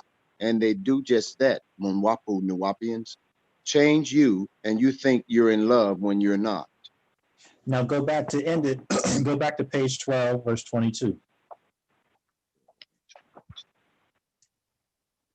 One of the greatest intellectual blocks to shafu, healing yourself, is to say nothing of overstanding and understanding this Wahu Makwan universe is the assumption that your Kasat genes determine your reality and cannot be changed. Right? So we just took a journey through the scroll, cross-referencing, putting the answer together, okay? So basically, when we put it all together, it's saying that, yes, your code has been set in your telomere, so on and so forth, your genes, make up your chromosomes, make up your DNA. But things that you put in you, on you, around you, find yourself around, the environment, ecosystem, that media, that all can change or alter it. Alter your destiny, you know, alter what you're doing, you know what I mean? What you take into your body, on and on, you know, same thing. Okay, yeah, that was a lot of good points. Now go to page 12 and go to verse 30. This is give you example of what type of DNA this would be now. Okay, Page 12, verse 30. Aberrant DNA is just a genetic term for any change in normal DNA from chromosome deletion or amplification, changes in the DNA pattern, etc. Right. So when there's any change or deletion or any morphing of it, that's what you call aberrant DNA. So that's what you're asking about. Ah, okay. See that? This is so not did that answer your question? Yes, in several places that you showed me, yes. Okay, all right. So now that we have that established, on a side note, this is how we're going to be doing in our advanced doctrine classes. We want to pick a topic, and the master, as you see, he puts the answers as he stated in spots. So he puts it over here in this scroll, that scroll. It may be we just went to 8 different places in one particular scroll. We're not even there's many other answers in this to make a full complete answer. And then we're going to have to do this with other scrolls. Eventually, you may have 17, 18 different scrolls on your table. You know, so this is an example of how we're going to be doing the advanced doctrine class for everybody that doesn't know. All right. Okay. Got one final question from this scroll. Yeah. And then I'll let someone else chime in. I'm on page 10 and it's on number 16. When it says that know that such affirmation to information is useful to you to know what is in you 4 generations back. Who had what, who died of what, who suffered from what. So that does the 400-year, is that indicative of a change in a person's genes? Is that the only primary way? No. I know that's that number. He gave a timeline there, 400 generations. So is that the primary way of altering the genetics? It's one of the ways in order to tie their genes into us, those 400 years, of raping us. So yes, it's one of the ways. Yes, that's what the whole so-called slavery kidnapping thing was about. It took that many years to get into our genes. Matter of fact, go over to page 54 and page 55. Chart. Well, page 54 first, and we're going to go to chart number 2. Okay, chart number 2, 54, chart number 2. Oh, I see the diagram. Yeah. So that's the diagram. For those who don't have this particular actual fact, it's a diagram from you, your parents, their parents, meaning your grandparents, great-grandparents, great-great-grandparents. Okay, that'll be the time that timeline mapped out for you, how far that goes back. Okay. Now, if you go to page 55, verses 310 and 311, it tells you. So you see within each of you are these 30 relatives, your Salafu ancestors, and each of their personal lives affect your own. So keep that in mind. Each one of their personal lives affect your personal life. Their bad habits, addictions, mental states, and they all slept with. Your 30 relatives are they said, quote unquote, the ones who speak in your head, who can mislead you or guide you. Now think each person you exchange body fluids with, share their own relative with your own. You came out with both parents, their positives, their negatives, and also go back 4 generations to 30 people before this. So many people hear voices, Waweed, good, or Dawij, bad, evil. Some even see dead relatives or have their whole lives destroyed by relatives who were over lustful or drug addicts or alcoholics or killers. All this can affect you by way of your Yasar, Yakas'at, family genes, or others you allow in your Khatat body. So that's what that is dealing with. This verse, what was that, verse 16 we coming from? Yes, yeah. The 4 generations, yeah. So that would be one of the primary, how they got into us, Oh, that's helpful because I was trying to get that timeline to match how I was thinking. I said, well, this chart on page 54, okay, is a great illustration. Yes, it is. That's Master always lays it out. You got to go all over. You got to be moving. Man, you got to keep up. Well, I shouldn't even say keep up with him, but at least kind of hang on to his shirt tail, You Right. can't keep up with him, just hanging on, just dragging in the dirt, behind the horse, just getting hit upside the head with rocks and feet and everything. All that dust coming in your mouth, yeah. That's right. Toe jam flying everywhere, just everything. All we do is hang on, Yeah. Well, I'm glad that answered your question, man. All right. All right. But next question from the room. I got one. Hello? Next question from the room. Can I slide one more in? Amun Aha Nebu? Hold on. Let me just make sure. Go one more time. Make sure nobody. Does anybody have any questions from the room? Yeah, I have a question on the scroll or the book you two were just referring to. Well, you're real low. Can you hear me now? I can hear you, but just pick up just a little bit. I was saying, which scroll or book that you two were referring to? Oh, Actual Facts, number 46. Intelligent Design, Divine Design, or Plot of Aliens.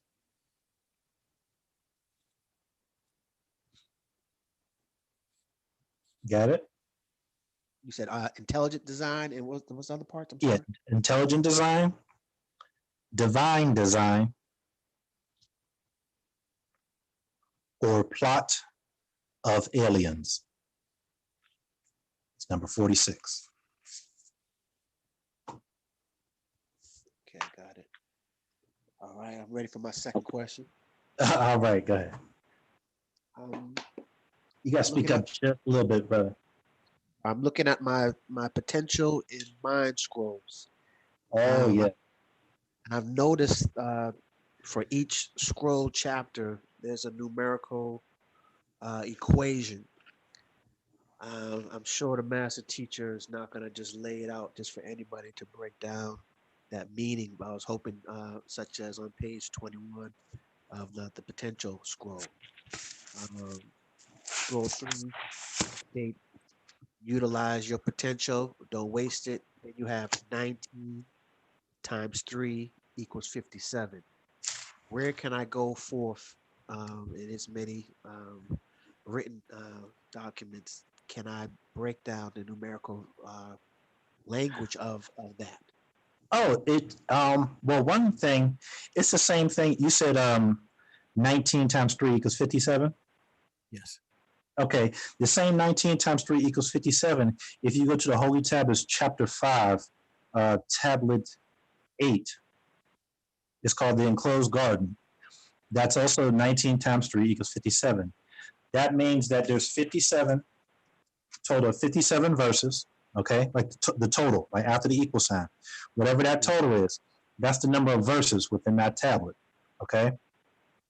So in order to equal that number, the master teacher is showing you the significance and the beautiful magical powers, the hikah of the number 19.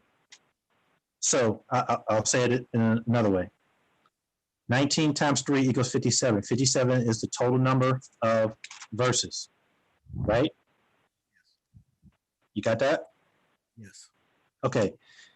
So in order to get the number 57,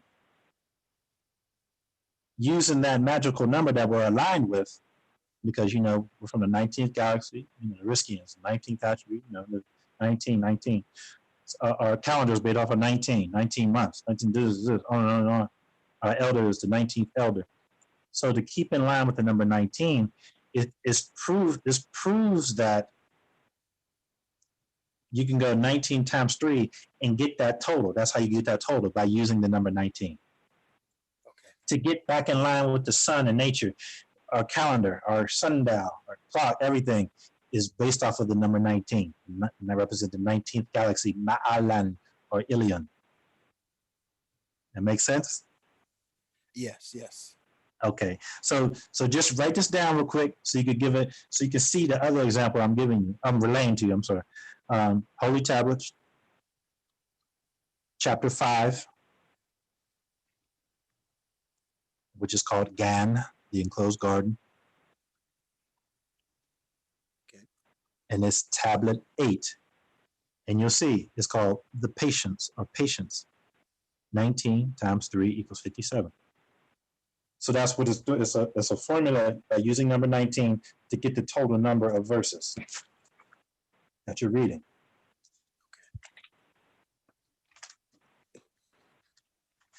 The significance of the number 19 can also be found in the Tagum, or the Sabaean calendar.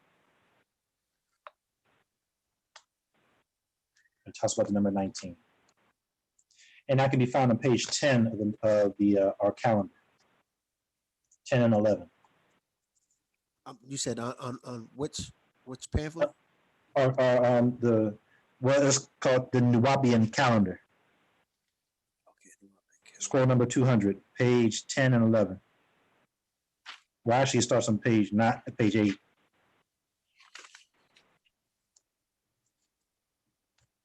Okay. Yes. All right. There it is. You're welcome, bro. I appreciate you too. And I also appreciate Djahutwy Harar, Safun, for laying that out for us. If you look on the screen, the Tamarayan sundial and the Wapian calendar, time and date, conversion project. See, all that's based off of 19.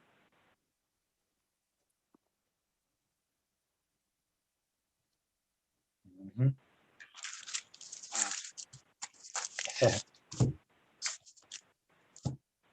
That's the teacher's no joke. Yeah, he's always dropping. Yes. All right, I'm off. Thank you. No problem. All right. Reality Rich had their hand up. Okay. Good, Reality.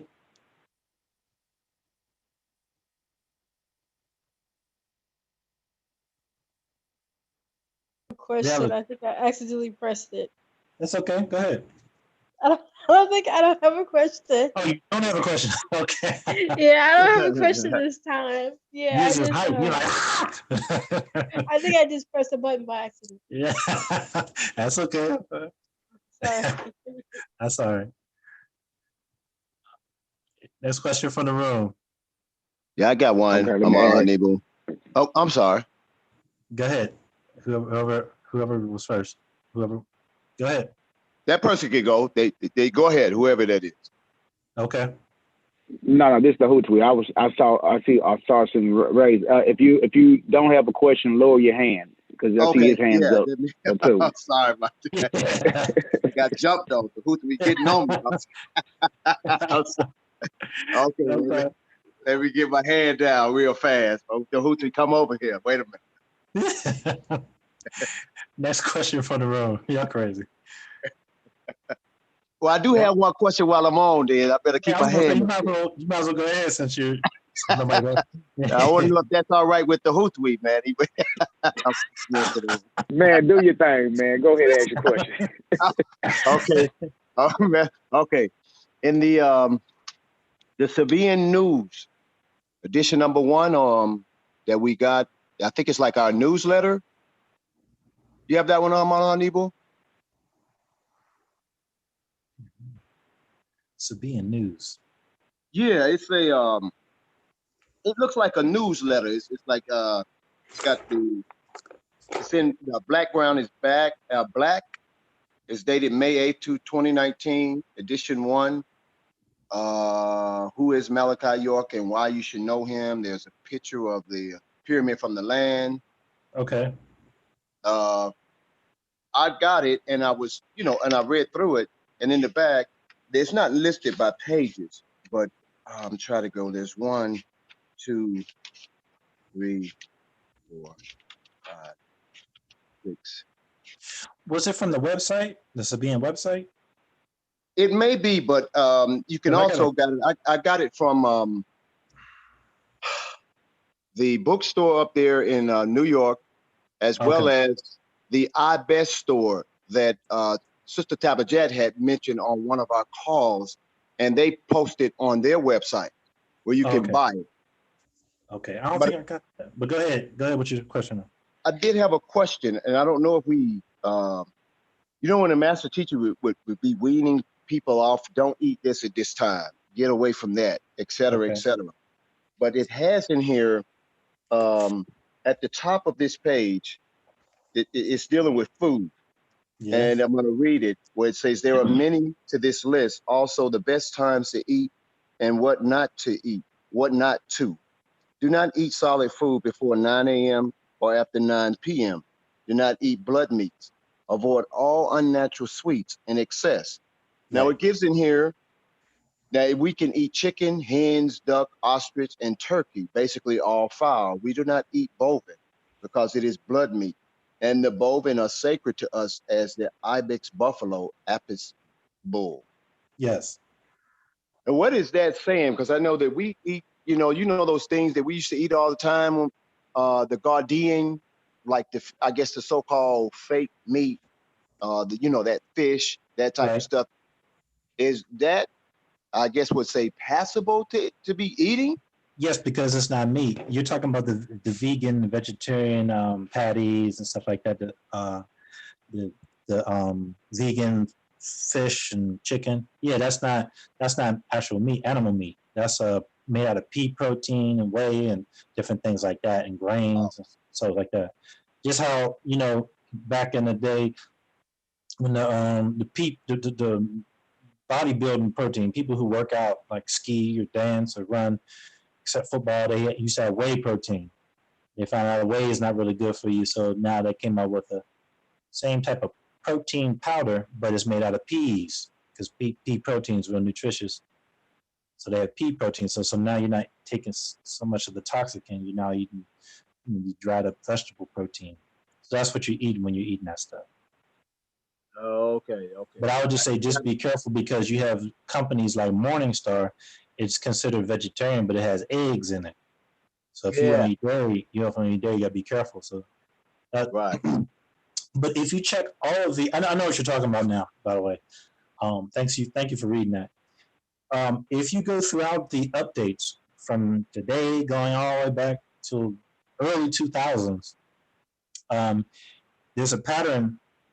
Every so often, the master teacher will tell us what not to eat and cut back on. Stop eating, what do you say, dark cola, stop eating bread, stop eating sugar. And then he says stop eating seafood. Because then later on,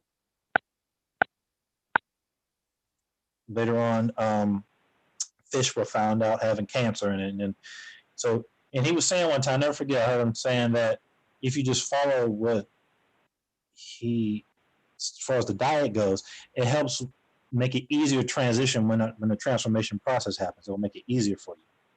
Right. When he said, be careful of the spinach because of the radiation, the oranges, some of the oranges were artificial now, this when he said it, it's always for another bigger reason. It's not just for the one. When he said stop using toilet paper a long time ago, whereas now everybody's feet, going over, I gotta get toilet paper. Where if you check the most recent update with the three sisters on there, given the updates, the last sister that was on the left, the light-skinned one, younger sister, she said, master teacher was saying, don't worry about toilet paper because we were told to wash.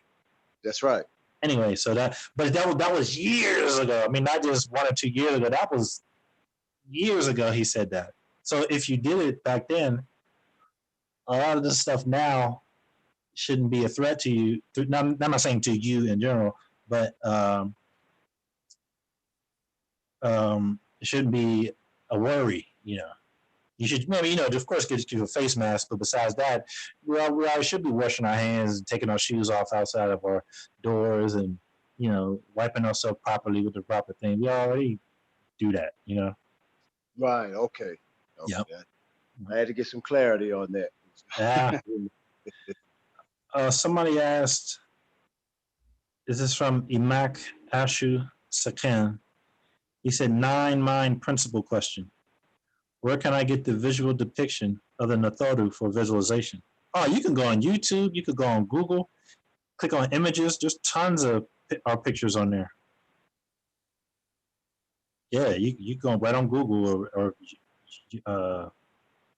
now, if you want something made, hint, hint, there's a brother on this call right now that makes clothing and designs and sells water and all type of things.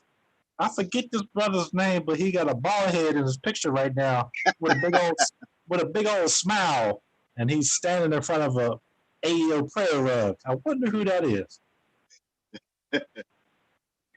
Oh man, you just call me a chocolate M&M, man. That's what you just did, bro. A chocolate milk, little old milk dud here, dude. That's what they do. This would be a good segment to add your commercial in there. Oh man, he asked for a depiction of the material for visualization. That's what the question says. And you told him right at first. Yeah, you can go online. YouTube got plenty of videos. Matter of fact, I saw that. I mean, I heard that. That was a good segue right there. But yeah, that is true. Yeah, if you want something done, what I'm saying, I do custom work or whatever on clothing. So if you want something, you can holler at me. He said after the yes. call. He said, I need your information. He said, yes, I need this information. Aha. Yeah. Especially the appropriate time for prayer. Now when it comes down to the attire for prayer, right now the official clothes that we have right now are basically the Sabian man suits. You can get those at a Maprar. I know there's, and let me go ahead and interject with this real quick as far as for people who might have questions about getting attire and things. It has been revealed that we are going to go in a new direction as far as with the bookstores and as far as with how things are going to be processed amidst all of these things that are going on. So very soon they're going to change up. There's going to be a new platform coming with one website that's going to have all the information that will be our direct line to getting all of those things. So be patient. But if you want some custom made things for yourself, then that's when you will get with me. So I will leave my information here in the chat for you and for anyone else who is interested, and you can holler at me there. You get that? He said also,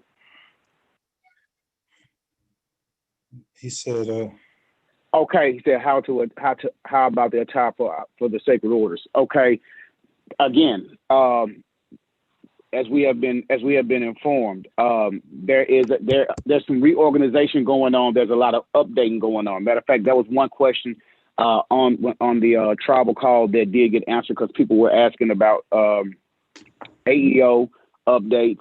If you was in the older orders, and they was basically saying this is the way it was put. With the way things are now, things have to get updated. And to make a long story short, without going too much into detail, even on this platform, because of the fact of this being broadcasted on YouTube, with reorganization going on, things are having to be updated. And so with the updates and things that are happening, they are bringing everything into play the way it needs to come. So we have to be patient. Going back to their number 57, 19 times 3, 57, going back to the Holy Tablets, patience. We have to have a little patience right now while the administration and the government body of the tribe are getting these things in order. So once these things are in order, they will be made aware and you will be given the proper instructions on how to go about getting those things that you need. So just be a little patient and all that information is coming. It's coming. Trust me on that. Oh, and check out the apple. He said, yes, thank you.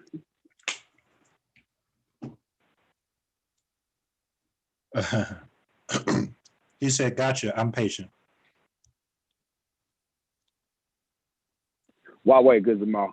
Okay, at this time, it is 4 minutes to 9, and we're gonna get ready to close out. So before we do, if there are any other questions, are there any comments that anyone wants to say before we close this class out? You may do so at this moment. Yeah, Djahutwy, this is Asaf and Rob. We just want to make sure that we can connect with you on your business.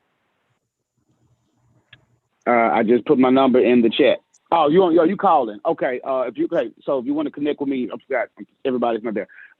Area code 901-240-3761. Again, 901-240-3761.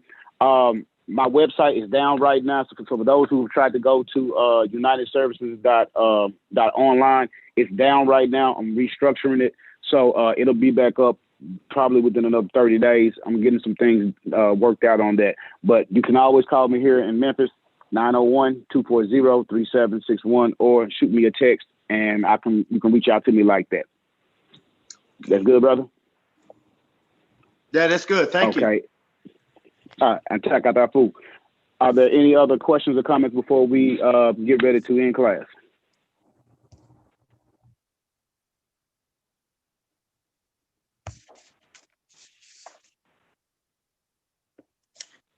Hamus Wahoo, going once. Hamus Atan, going twice. And we're out of here. We're doing good. It's 8:58. We thank everyone that tuned in. We thank you for being a part of this. And we hope that no matter where you are, if you're listening to this broadcast later on, take notes, play it over again, and come back next Friday or whatever Friday you hear, or the Thursdays, Monday, Tuesday, whatever you hear it, come back on the following Friday. We will be right back here. Same bad channel, same bad station, kicking nothing but the truth, the actual facts, as our master teacher, Baba Yananan, Dr. Malachi Z. York, has given them to us.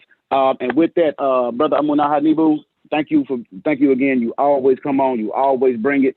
And I couldn't ask for a better partner in teaching on this platform than you. So again, my brother, I thank you and I love you for that. So I'm gonna let you go ahead and have the last words. Okay. Well, thank you. Appreciate you too, brother. This is coming from 9 reasons to be Mwapu or Sabian and not them.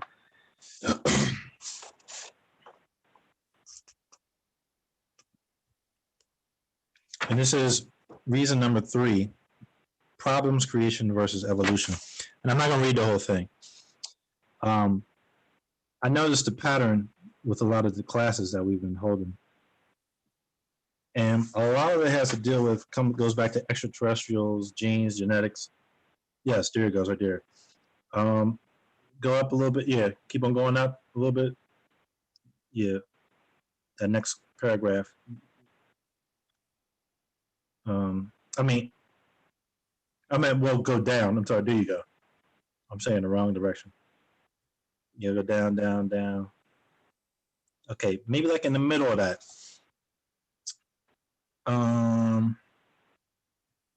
Okay. They even give their God gender. They say he and a male child. I'm like the 8th line down. A son and even a male ghost spirit called an angel. A gender meaning a sex, male gender, a seed or XY chromosome of sperm, DNA and RNA. This is all they claim, and this is the problem with the instant creation from nothing. It can't be confirmed, nor does their own holy books make that claim as for reproduction. This is proven as for evolving and evolution. Not how many have proclaimed, yet how it is you evolved from your parents, and who evolved from their parents. Each time there is a change. This is evolutionary explanation of life by birth. Does not make God or gods unnecessary. And anyone can see life develops gradually, changing from person to person, and much change over a great period of time. Of course, there is intelligence involved by one designer who alone from nothing provided that one ingredient for life is set into motion by saying to it exists. Yet think of who was talking and why even speak at all if there were no other beings to listen. Older, wiser living beings birthed, created, grew, and made and fashioned our level of life. Just as if a pure African moves to Europe, it is now known his genes are older and stronger. That is a fact, confirmed. If he is the very first and he takes a European or Caucasian female and impregnates her with his sperm, the child born would be a new creation, a first. His father would be his creator. His mother would also be his creator. And Pa Mikab Taha, planet Earth, in which he planted his seed to mix with her ovum. Now the other way around, if an African woman who holds the mitochondrial DNA, a genealogy is born, a line of descendants from her onward, whereas the seed of the African male ended at conception because he cannot pass on the mitochondrial DNA like the female. So I just want to read that real quick. A lot of these beings that are being asked and talked about in class, well, not just this class, but just in every one of us as Sabatu classes go, these extraterrestrial beings are older and wiser beings. So they went through what we went through already, just like our grandparents, if you will. So they can teach you about stuff. So imagine just older, even more ancient. So these are not gods we're talking about. These are our ancestors. They're not to be worshipped, to be acknowledged. And the other thing we're talking about, a lot of people are asking about the chromosomes, telomeres in this class. Just realize all that came from the woman. Even our doctrine is a feminine doctrine. It all boils down to that. So let us not lose focus of what our doctrine is. And the reason why I'm saying this is it'll help you better understand when you approach it that way. Okay, well, this is a feminine doctrine. So when you're reading stuff, it'll help you understand things a little bit better, even more than the average person just reading. Our doctrine is an organic doctrine. It's an organism. It's growing. So it's not changing, it's growing. So just with the language, it's growing. So if you keep these things in mind, along with playing an instrument, learning an instrument, and also, as the master said, learn the body. If you keep all these things in line as you're studying, it will help you understand a little bit better. Okay. I just want to add that we thank you all for your wonderful questions. Thank you for coming on. We appreciate the respect everybody's showing in class, because trust me, we had classes in the past years where I was ready, all of us be ready to kick somebody in the back of the neck, people being so disrespectful. So we definitely appreciate that.